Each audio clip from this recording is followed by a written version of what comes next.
Selamat malam Bapak dan Ibu serta saudara-saudari terkasih.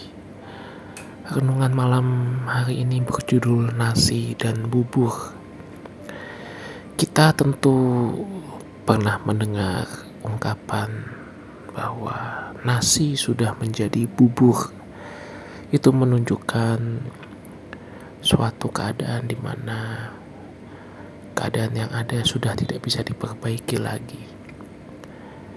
Artinya adalah nasi yang sudah dimasak terlalu lama menjadi bubur tidak mungkin bisa menjadi nasi lagi. Tidak tahu dengan teknologi sekarang apakah bisa dibalikkan lagi. Tapi itu ungkapan yang menunjukkan kondisi yang sudah terlanjur terjadi. Bapak Ibu, kalau nasi sudah menjadi bubur, apa yang bisa kita lakukan? Tentu yang bisa kita lakukan adalah bagaimana membuat bubur itu menjadi enak. Ya sudah, niatnya mau bikin nasi, sudah jadi bubur, ya kita bikin bubur ayam. Kita tambahkan suiran ayam, kita tambahkan cakwe, kerupuk, dan lain sebagainya. Dan itu begitu ini, wah ini hebat. Orang yang bisa membuat bubur menjadi enak dan bisa dinikmati itu orang yang hebat. Tetapi tahukah Bapak Ibu, di balik setiap nasi yang sudah menjadi bubur, itu pasti ada orang-orang yang selalu berusaha supaya nasinya tidak sampai menjadi bubur. Ada orang-orang yang selalu mengingatkan, hati-hati, dicek lagi, jangan sampai nasinya kematangan nanti jadi bubur. Ada orang-orang yang seperti itu.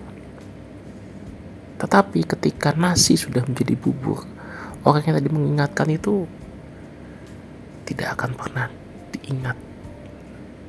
Tidak akan pernah diingat. Yang diingat adalah orang yang membuat bubur tadi menjadi enak. Dan itu sudah hal yang wajar, mau dimanapun, mau di dalam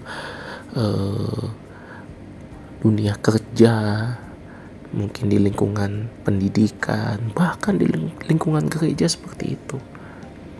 Mereka yang dianggap pahlawan adalah mereka yang membuat bubur menjadi enak. Tetapi orang yang berusaha mencegah nasi jangan sampai menjadi bubur, pasti kemungkinan besar tidak akan pernah dianggap dan dipandang sebagai pahlawan. Hal ini bisa membuat orang menjadi demotivasi, walaupun kenyataannya memang demikian.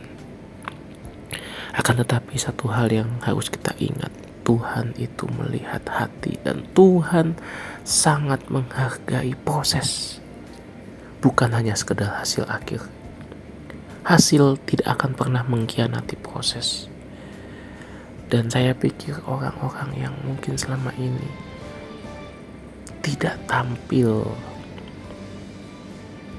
tetapi berusaha mencegah nasi menjadi bubur, artinya berusaha mencegah kondisi menjadi lebih buruk lagi yang tidak bisa diperbaiki lagi, itu pasti Tuhan perhitungkan setiap usaha upayanya. Tuhan pasti punya perhitungan. Manusia boleh menghargai mereka yang membuat bubur menjadi enak, dan itu tidak salah. Emang bagaimanapun kalau sudah jadi bubur ya harus dibuat enak. Tetapi Tuhan pasti, yang saya yakini Tuhan pasti menghargai mereka-mereka yang berusaha supaya nasinya jangan sampai menjadi bubur. Bapak Ibu, saya tidak tahu kondisi Bapak Ibu semuanya, tentu kita juga tidak saling mengenal. Tetapi